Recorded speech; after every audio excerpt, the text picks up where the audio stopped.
Assalamualaikum warahmatullahi wabarakatuh. Alhamdulillah wassalatu wassalamu ala Rasulillah. Segala puji bagi Allah Jalla Jalaluh. Salawat dan salam semoga senantiasa tercurahkan untuk baginda Nabi kita Muhammad alaihi salatu wassalam. Amma ba'd, kaum muslimin yang semoga dirahmati oleh Allah Jalla Jalaluh. Kita lanjutkan kajian kita. Wa an Khabbab bin al-Arat radhiyallahu anhu qala هاجرنا مع رسول الله صلى الله عليه وسلم نلتمس وجه الله تعالى فوقع أجرنا على الله فمنا من مات ولم يأكل من أجره شيئا منهم مصعب بن عمير رضي الله عنه قتل يوم أحد وترك نمره فكنا إذا غطينا بها رأسه بدت رجله وإذا غطينا بها رجليه بدا رأسه فأمرنا رسول الله صلى الله عليه وسلم أن نغطي رأسه ونجعل على رجليه شيئا من الإدخر ومنا من أينعت له ثمرته فهو يهدبها متفق عليه.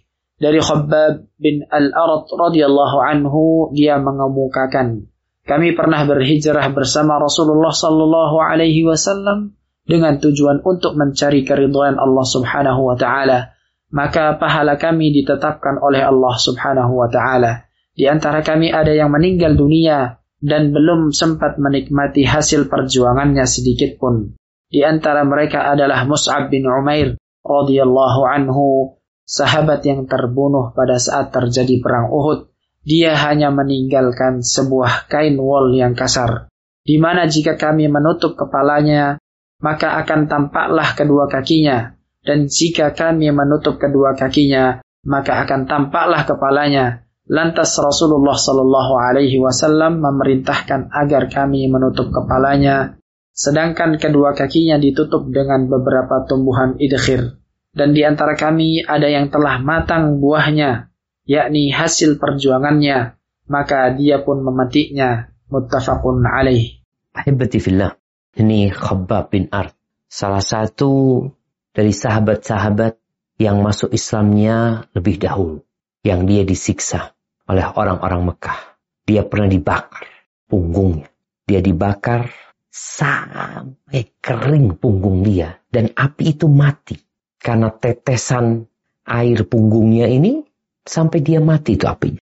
Umar bin Khattab radhiyallahu anhu pernah bertanya kepada Khabbab agar Khabbab menceritakan kepada orang-orang bagaimana engkau dulu ketika di Mekah. Perjuangan, pengorbanan mencari keridhaan Allah SWT. Khabbab nggak banyak bicara. Dia buka bajunya. Dia tunjukkan punggungnya.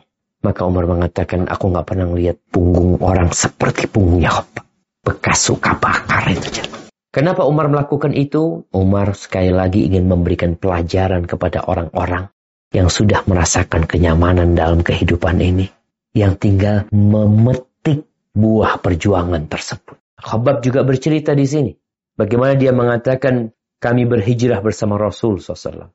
Bukan berarti Khabbab bareng Nabi ketika hijrah, ya enggak. Kita tahu Rasulullah SAW ketika hijrah, beliau didampingi oleh Abu Bakar Siddiq radhiyallahu anhu. Ada budaknya Abu Bakar dan ada Abdullah bin Uraiqid penunjuk jalannya. Tapi maksudnya para sahabat hijrah, meninggalkan kota Makkah, menuju ke kota Madinah. Bersama Rasul SAW. Nabi juga hijrah. Apa yang dicari? Naltamisu wajhallah ta'ala. Yang kita cari adalah keridhaan Allah. Niat dalam hijrah ini penting. Bagaimana Nabi SAW menjelaskan, innamal a'malu bin niyat wa innama likulli imri'in ma nawa. Sesungguhnya amalan-amalan itu harus ada niatnya, dan semua akan mendapatkan apa yang dia niatkan. Faman kanat hijratuhu lidunya yusibuha awi meraatin yankihuha. Barang siapa yang hijrahnya karena ingin mendapatkan dunia atau ingin menikahin wanita, maka hijrahnya kepada apa yang dia tujukan. Khabbab menjelaskan bahwa dia bersama Nabi, bersama sahabat lain, hijrahnya mencari keridhaan Allah, bukan untuk memperbaiki ekonomi. Sehingga kawan-kawan yang hijrah sekarang, yang meninggalkan pekerjaan yang haram, yang kemudian dia susah hidupnya, merasakan cobaan yang begitu dahsyatnya di keluarga, di masyarakatnya. Maka ingat bagaimana kehidupan para sahabat tadi. Khabbab menjelaskan, fawaqa'a ajruna 'ala Allah. Ya udah, pahala kami ditanggung Allah Subhanahu wa taala. Karena Allah yang berjanji tentang pahala hijrah itu. Wa man yuhajir yajid fil ardi muraghaman katsira wa sa'a.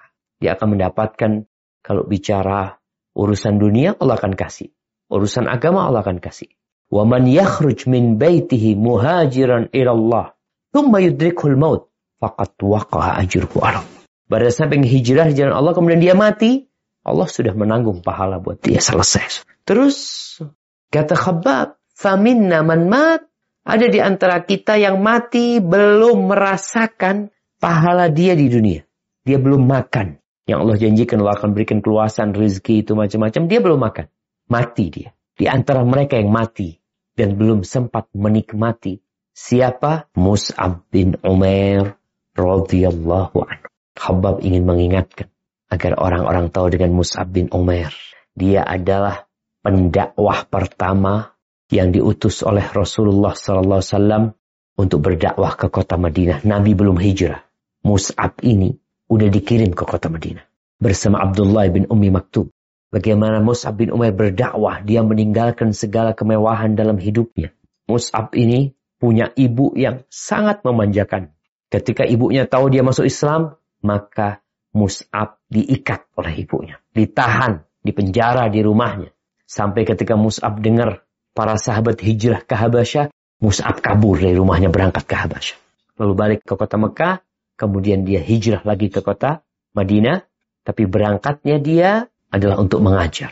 Dan banyak tokoh-tokoh orang-orang Ansor yang masuk Islam di tangan Mus'ab bin Umair radhiyallahu anhu. Di antaranya adalah Sa'ad bin Mu'ad, Usaid bin Khudair. Bagaimana Sa'ad bin Mu'ad ketika meninggal dunia arsy Allah bergetar. Itu masuk Islamnya lewat Mus'ab bin Umair radhiyallahu anhu. Bagaimana Mus'ab bin Umair dengan segala perjuangannya, pengorbanannya, hidupnya susah.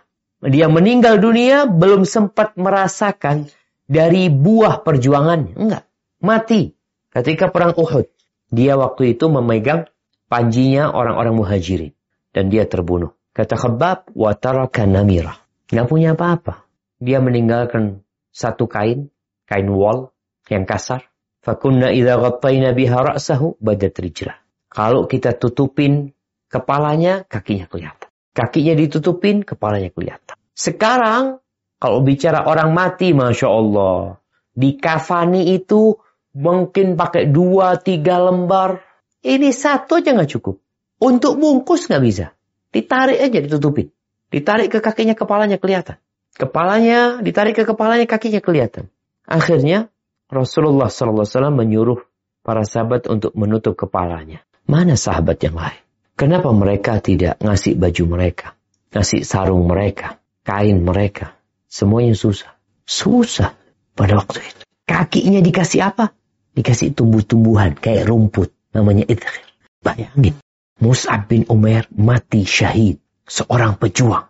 Itu dikafani dengan kafan yang tidak cukup. Kakinya dikasih rumput. Dan Mus'ab ini hubungannya sama Nabi apa? Periparan. Istrinya Mus'ab itu adiknya istrinya Nabi SAW. Istrinya Mus'ab itu namanya Hamnah bintu Jahsh. Istrinya Nabi Zainab bintu Jahsh. Mus'ab meninggal dunia. Terus sekarang bagaimana? Kata Khabbab bin Arat, wa minna man ayna'at lahu thamaratuhu fahuwa yahdibuha. Tapi ada di antara kita yang sedang menikmati, memetik buah dari hijrah mereka. Jadi intinya, niatlah lillahi ta'ala. Perkara dengan hijrah engkau mendapatkan keluasan rizki ya, atau dengan hijrah engkau mendapatkan kesusahan, mati dalam kondisi kesusahan, tenang, full ditanggung pahalanya sama Allah Azza wa Jalla. Kalaupun ada yang menikmati dari hasil hijrahnya, hasil dari perjuangannya, maka itu adalah sebuah karunia dari Allah Azza wa Jalla yang menuntut dia untuk bersyukur. Yang belum memetik dituntut untuk bersabar. Yang sudah memetik dituntut untuk bersyukur. Dan orang beriman dalam dua kondisi baik. Ketika susah dia bersabar, ketika dikasih harta, kenikmatan, dia bersyukur. Dan harta itu tidak membuat dia lupa daratan. Dia tetap ingat. Jamaah rahimakumullah, itu yang bisa kita kaji. Semoga ilmu yang kita kaji hari ini berguna buat kita dan bisa kita amalkan dalam kehidupan kita. Dan semoga Allah menerima amalan kita. Sampai berjumpa kembali. Barakallahu fiik. Wassalamualaikum warahmatullahi wabarakatuh.